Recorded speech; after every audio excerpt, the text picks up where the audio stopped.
So I wanted to do a video on the hidden sources of gluten.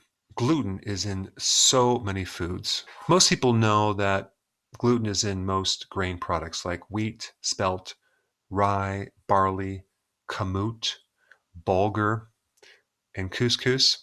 And as a side note, when you consume wheatgrass juice powder, you're not getting any gluten because gluten forms in the grain, which occurs when the wheat grows to a certain length. When they're processing wheatgrass juice powder, you're only talking about these baby grasses, which are about 6 inches. Now, typically, gluten is not in oats, corn, or quinoa. However, sometimes these grains are processed in the same manufacturing facility as other grains, so they could have traces of gluten. And some people do react to the protein in oats, very similar to how they're reacting in gluten, but it's a different protein. But I want to talk about the hidden sources of gluten that you may not be aware of. It's in soy sauce, it's in beer, it's in meat substitutes, coffee creamers, broth, chewing gum, flavored tea, fish sticks. Would you believe that? It's in gravy, hot dogs. Of course, if you're doing grass-fed hot dogs, chances are you're not going to have gluten in that. It's also in imitation seafood, toothpaste, candy, and chips. Now, sometimes when I talk to a client, I have to expand where you're going to find gluten. So just because I say wheat, spelt, rye, they might not connect.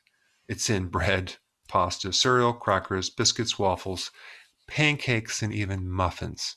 So what is the big deal about gluten? Why is it so bad?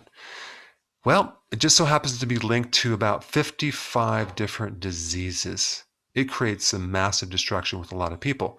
And they will tell you it's not very common, but it actually is very common.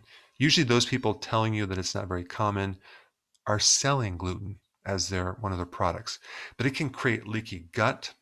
It can create what's called molecular mimicry.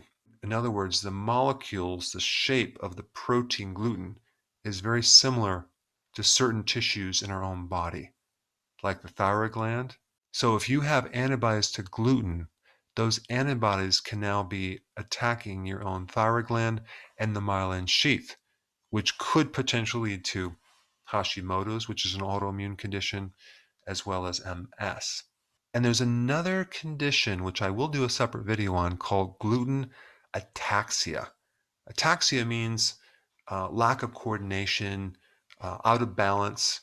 You have damage in a certain part of your brain causing this problem with your motor control. So you have gait problems, coordination problems, etc. And 40% of a type of gluten ataxia is called idiopathic, comes from gluten.